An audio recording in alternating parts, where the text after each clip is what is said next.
Before we start today's episode, we have a job opening to tell you about. Raceline and Associates are looking for a Director of Operational Services. The role would involve managing the operational services group involving projects start to finish, ensuring that the project or product provided is accurate, correct and on time. For more information and to apply, visit the job section part on our website, metalpackager.com.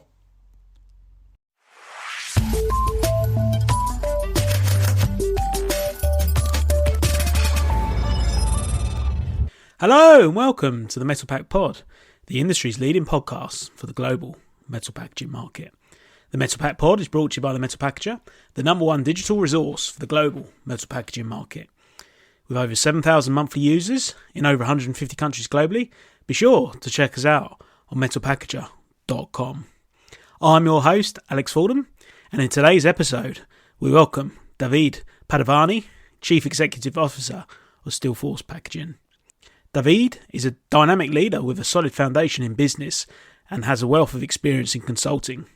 Born and raised in Naples, Italy, Davide's journey through academia and professional life has created a deep understanding of the business world. First off, his career began in the field of consulting, where he specialised in working with food and beverage companies, amassing valuable industry knowledge. This experience not only deepened his understanding of the fast-moving consumer goods business, but also equipped him with the insights and skills needed to thrive in the business world. His work history reflects his crossover from consulting to entrepreneurship, including starting up the Seal of Quality and the American Metal Packaging Company. But since 2012, he took the helm of the joint venture Steelforce Packaging, playing a pivotal role in its expansion and consolidation. During this episode, we talk about his journey within the industry as a fourth-generation family member within the business, the rich history of Steelforce Packaging, and his views on the latest industry trends across the whole metal packaging industry supply chain.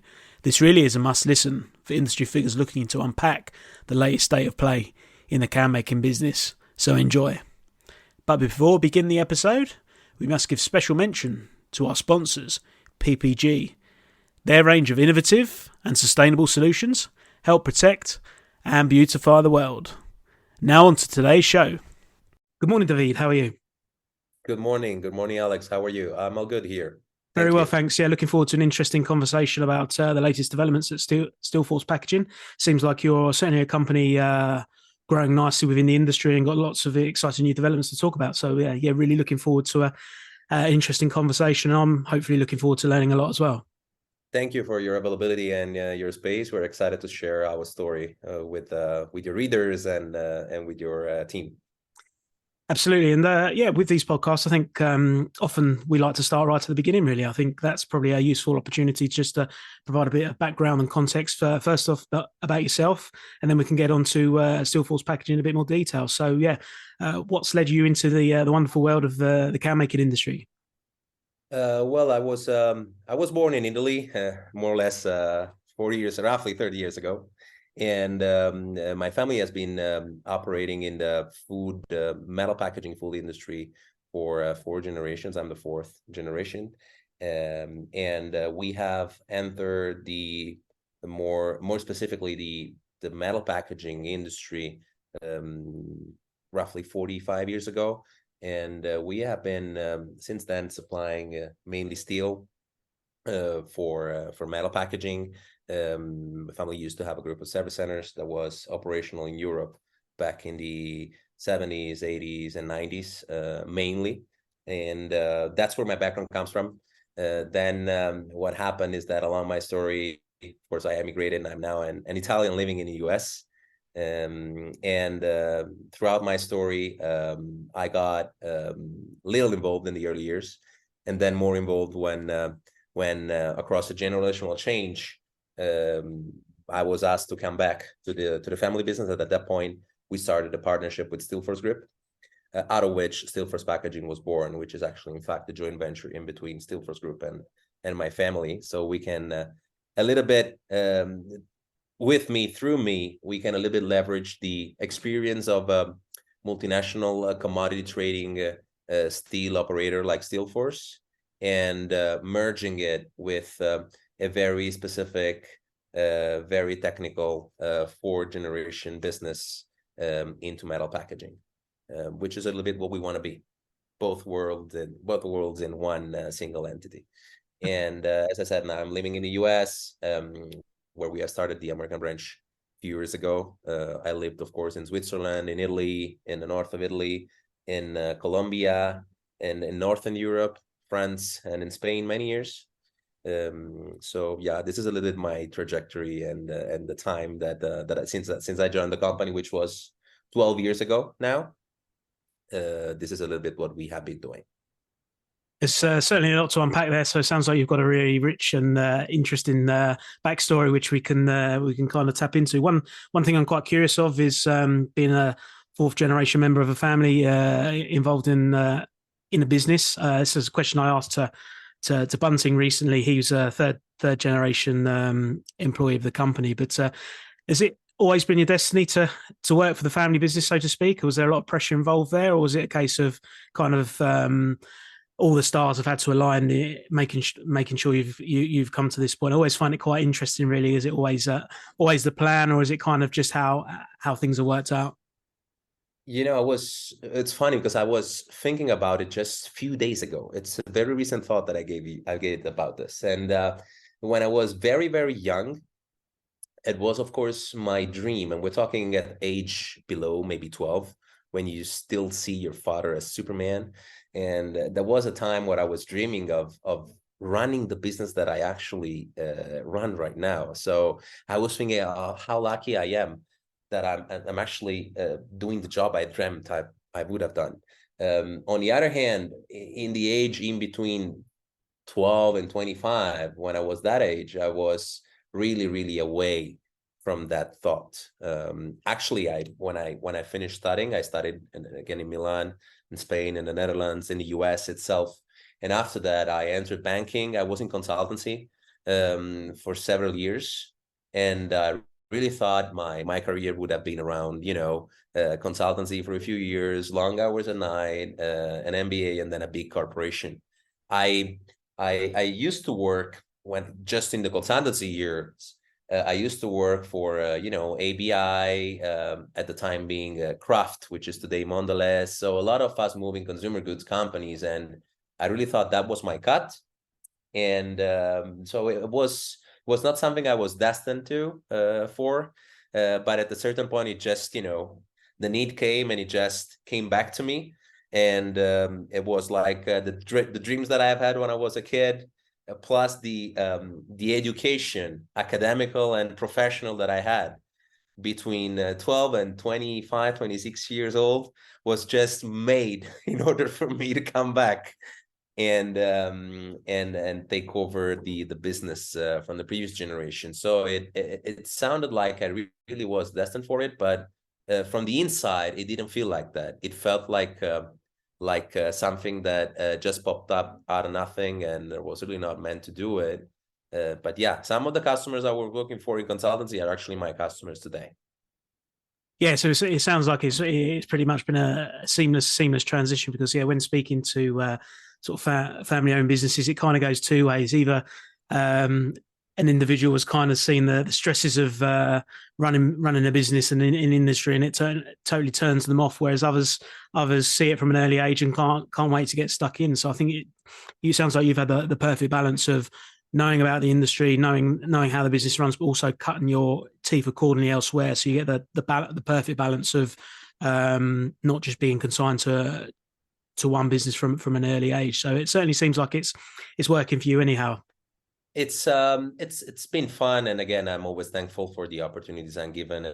I want to touch upon the dynamic environment and the growth, particularly with the expansion in the US. But before that, can you perhaps provide just some key facts about Steelforce as a company, perhaps for those who are not quite as well acquainted? I mean, we cover the whole metal packaging sphere from raw material to end products, so it's probably a nice opportunity for you to perhaps introduce the company to an audience within the industry that perhaps aren't know you as well as some of your key customers and the key associates.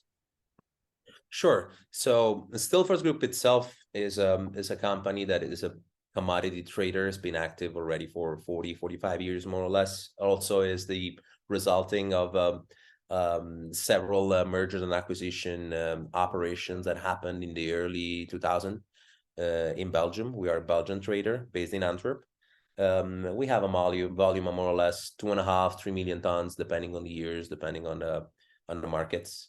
And we are present in all steel segments. So automotive, construction, railway, white appliances, packaging.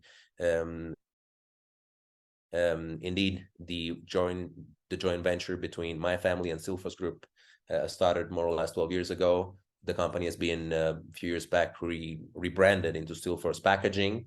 So we have actually spinned off from Steelforce Group main operation. This because we felt that the packaging industry was indeed a little bit different from the pure commodity business that the group was looking at. And we wanted to have a place in the management where we could discuss packaging and metal packaging challenges and objectives separately from commodities, so that Steelforce packaging business is more or less 10-15% of Steelforce Group volume, is a little bit more than 300,000 tons that we buy and sell. Then some years, sales are a little bit less than booking. Some other years a little bit more.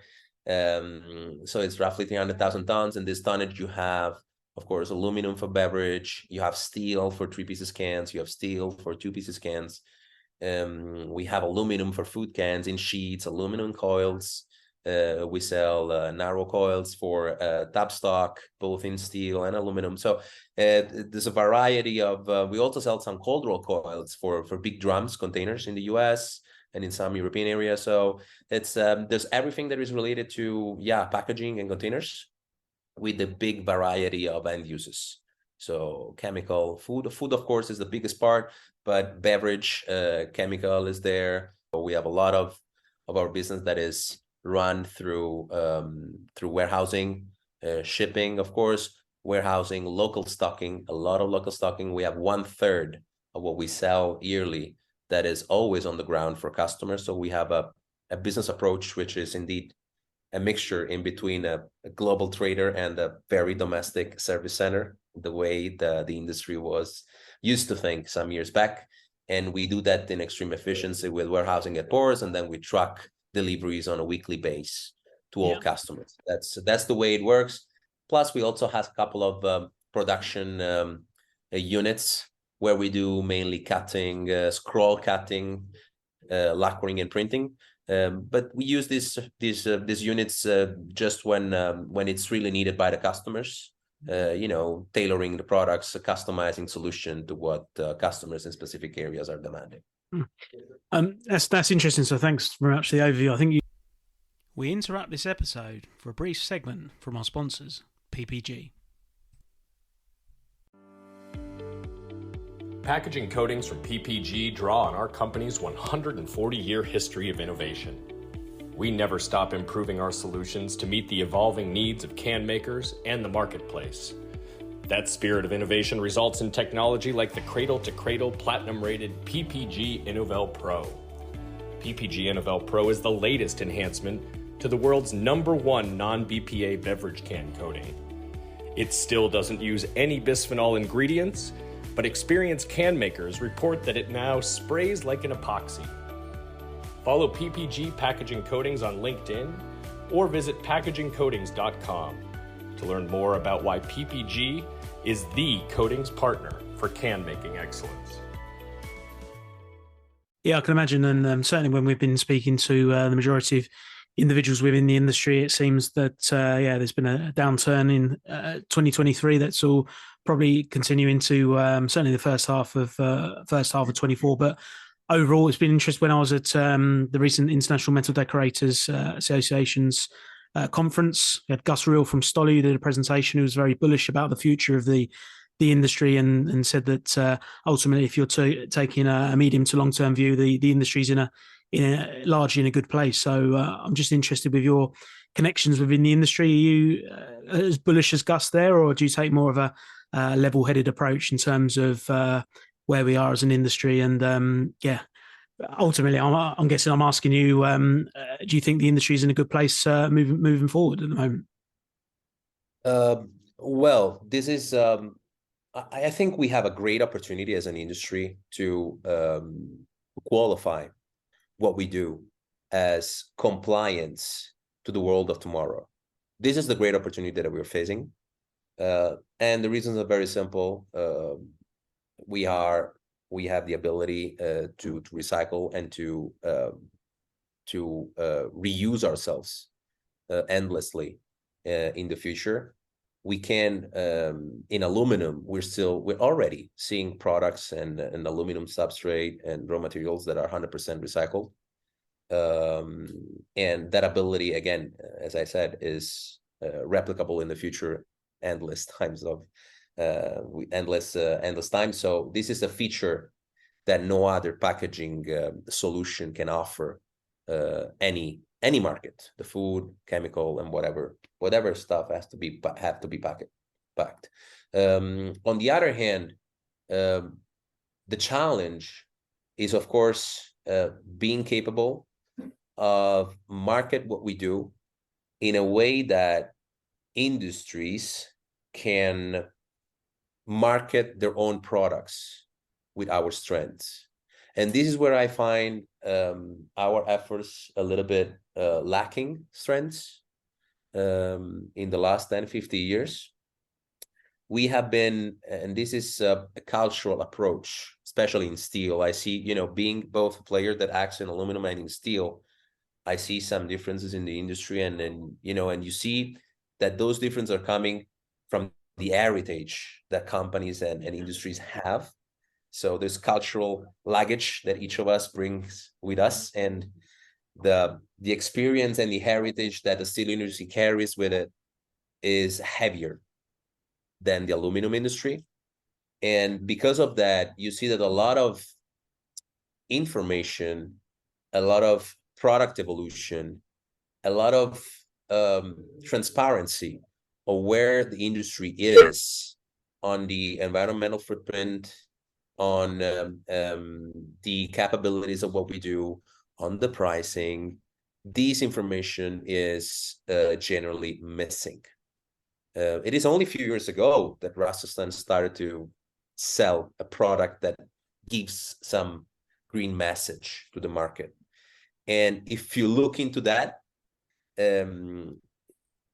what that is, it is still quite attackable by other packaging solutions. Yeah.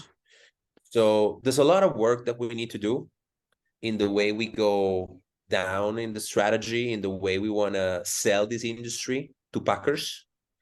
And if we are able to make the steps that the market and consumers require in order to make sound packaging decision, and in the end, sound and environmental friendly purchasing and consumers decisions, I think we are in a great spot. If you're not, and our approach, especially on the steel side, is, just protect the industry, protect our workers, protect our production facilities, because consumers will always pay. In terms of strategy, if you could have one wish to click your fingers right away and something to be implemented within the industry, what would that be? Sorry to put you on the spot there, but I think it's I agree with a lot of what you're saying, and the sustainability message should certainly not be taken for granted in the industry, because the other packaging formats out there are certainly historically have been a lot more aggressive in terms of their marketing strategy, etc. And perhaps this industry hasn't been quite as well aligned in terms of having that strategy. I think there's a couple of things on my list. Of course, the transition to green steel and to highly recycled products, steel making, that's one of the main wishes I have, because that's one of my mission as a player in this industry, to promote stuff that is good for the world, and to put the industry and consumers in the place where they are really ready and in the right position to make decisions that are securing a better future environment for the future generations. So that's of course the first wish. Maybe more on practical on the market. What I think we need to do as an industry, and I'm talking more on my side, so on the sourcing side, on the raw material side, because that's where I can impact, and that's where I see. I mean, I am naturally inclined to look at our weaknesses rather than others' mistakes. I think we need to recognize that we live in a place where what sourcing is now global, where you have no company, no packer, no can manufacturer that can implement raw material sourcing strategies that are not global. It's impossible. If we recognize such evidence and we approach our industry and our market in a way that we all know where the sourcing opportunities are, where the production goals are, then we can act like partners in between, steel makers, aluminum producers, can manufacturers, food packers. And if we're all aligned and if we're all transparent of what the real situation for the industry is from a numerical point of view, from a pricing point of view, from a costing point of view, from a sales point of view, with added value that is spread fairly and with equity across the supply chain. I want to move things back a little bit to Steelforce, really, and just a little bit of background and some information about your recent updates in terms of want to touch upon the zero emission can project that you've been involved in, and also the expansion into Europe. So if we can unpack those, perhaps if we start with the expansion into the US, that's really interesting to us. So if you can touch upon that for our audience, that would be appreciated. Yeah, sure. So packaging, Steelforce Packaging has actually been the first entity of Steelforce Group that is started operation in the US. The reason why we decided to cross the ocean, I mean, we're already in Latin America, but Latin America is a market that is historically and presently very different from the US from a steel for packaging and aluminum sourcing point of view.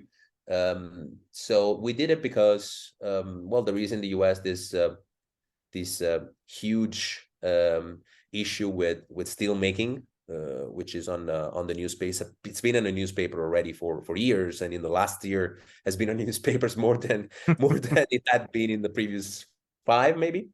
So local capacity is decreasing. Production costs are really not competitive. The facilities haven't been receiving investments for decades, apart from Gary and some individual entities.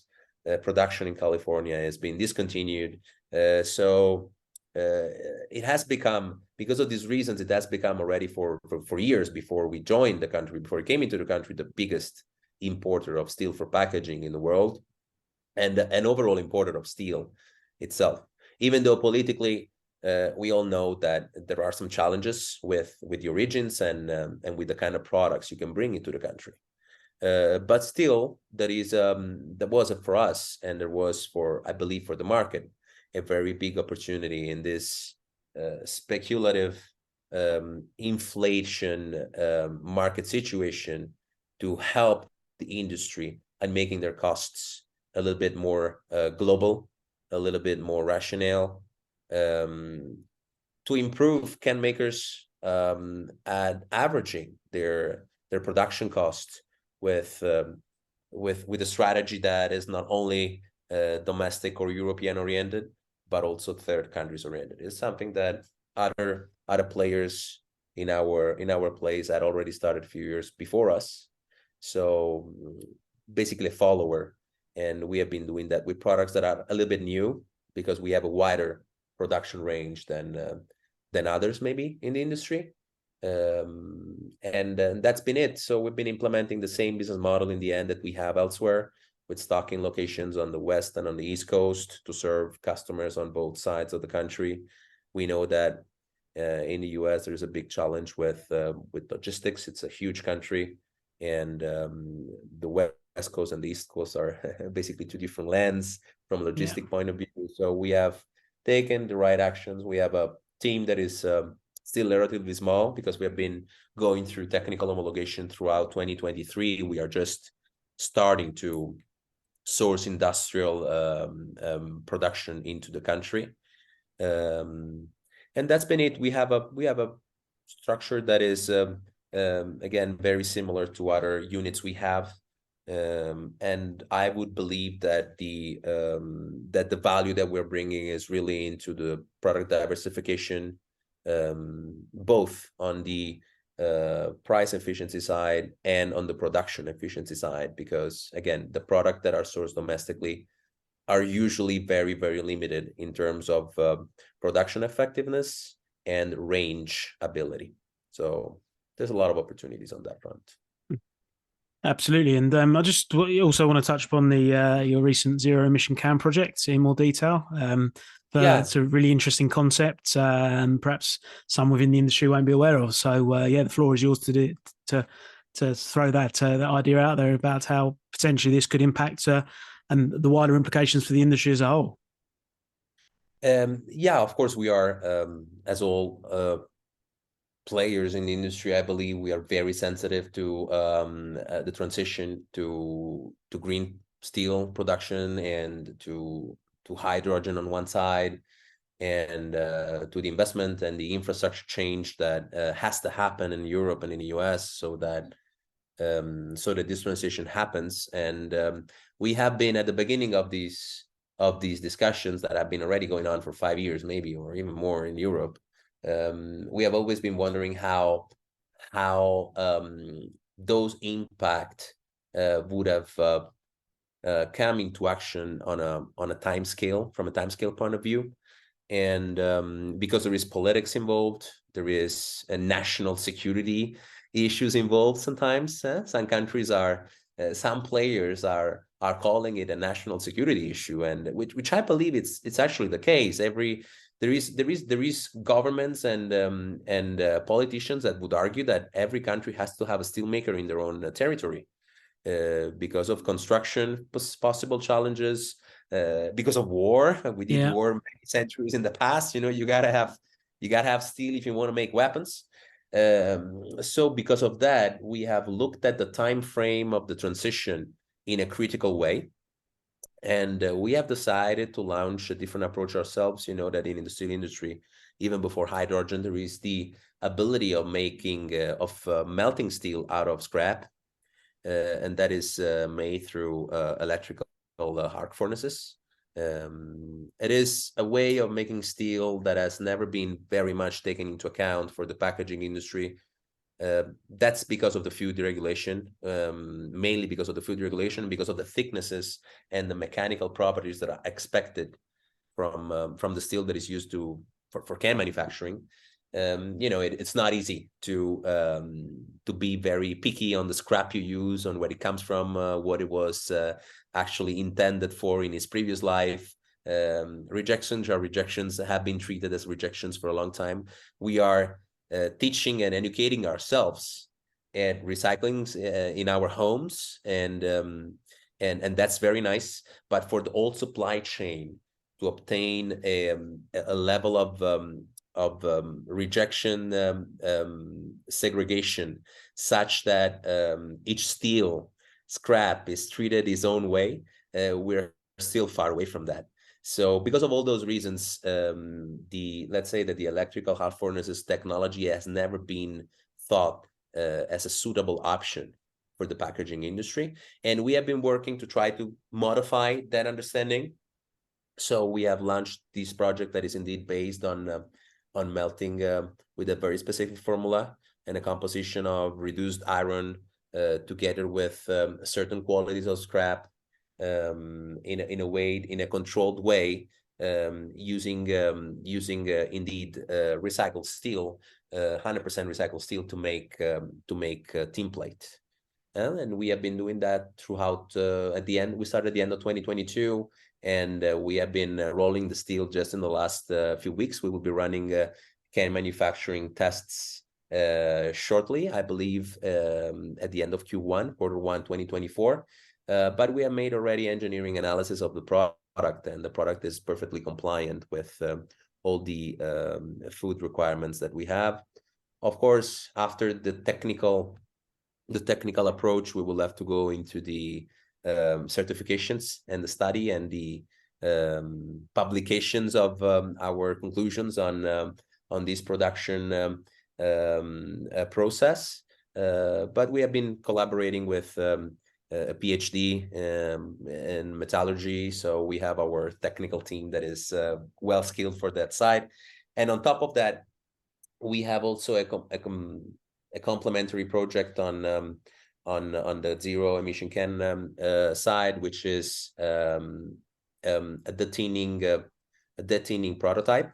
So one of the main issues about the metal packaging recycling ability, something that producers tend not to make that public, is the fact that even though cans and can manufacturing, metal packaging material can be recycled forever, it can hardly be recycled to make new cans. And the reason is in steel, the coatings, the layers of coatings that we use to protect our food and our beverage from the base materials are actually made of stuff that shouldn't be in the steel. They can only be outside on the surface of the steel. So when you melt them again, you actually contaminate the very steel mix that you use in order for the cans to shape and to look the way they do.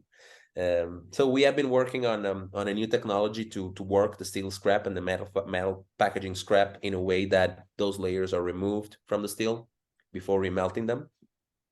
And we have created already a prototype of that kind of technology with the same engineering and metallurgical team that we have in Milan. I do not have dates for that technology to be in the market yet, but we're working on it. And lab results, we're still in the lab phase. Lab results are very positive. This, of course, would allow us to increase enormously the level of steel compliant scrap into our electrical melting process. When you have the scrap that you use is already compatible with the finished mix that you need in order to provide certain qualities to your cans, that's already a very big advantage. And I have to say that the recycling rates in Europe, especially for cans, are very, very high. We're talking in the north of Europe of rates that are touching almost 90%. In Scandinavia, we are in the range of the 85, 86, 87%. Even in Southern Europe, we're above 70% these days. So this gives us very good data that if we are indeed capable of developing this technology, the raw materials to make steel out of used cans would definitely be available. So that's a very good background to start working on.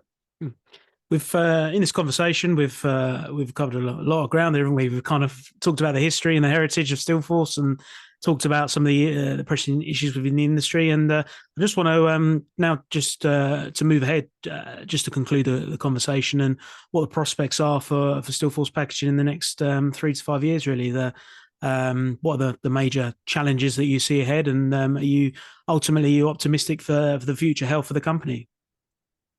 So the challenges are indeed many. Well, as a team, I think we've been doing and covering the geographies and the markets that we care about for a relatively short time. So 12 years to have a European team with presence pretty much in every country, and in Latin America, now also in the US. It really puts our experience under a little bit of stress. It's a relatively young team, so our ability to keep serving our customers depends, of course, on our understanding of the sourcing world, on being on track with technology, and be very close to our production partners in a way that technologies, product standards, product compliance, emission compliance is granted. This is our daily job, and our professionals are perfect at doing it, because we all know where we're going in the industry, and our team knows well about that. But we do have We do have to be very good at, training, finding people, delegating. It's a place that is very dynamic from a professional point of view, and it requires everybody to stretch their experience to the very maximum. So this is something that we're looking at very carefully at every management review. And we know that the industry tends to have certain guarantees and tends to have certain expectations in terms of experience. And when you have very young professionals doing the work, doing the job, that experience might be questioned if you're not really, really tough and really, really knowledgeable at what you do. So that is something that we'll see as a challenge. And then, of course, as I said, the market is and the evolution, the dynamics that are going on, and the uncertainties in the sourcing variables and the strategies, global strategies that our customers might be needing to implement. It's something that we look at with great curiosity and with great commitment. And it certainly seems, as a fourth generation member of your family, it certainly seems that the company is in safe hands. So, no, it's been a really interesting conversation, and I've personally learned a lot. And it'd be great to catch up with you in perhaps a few months' time to see the latest developments at Steelforce in the future in 2024. So, no, David, it's been a pleasure, and look forward to catching up with you soon. Thank you very much for your time, Alex. It's been my pleasure, and let's follow up as soon as possible. Absolutely. Cheers.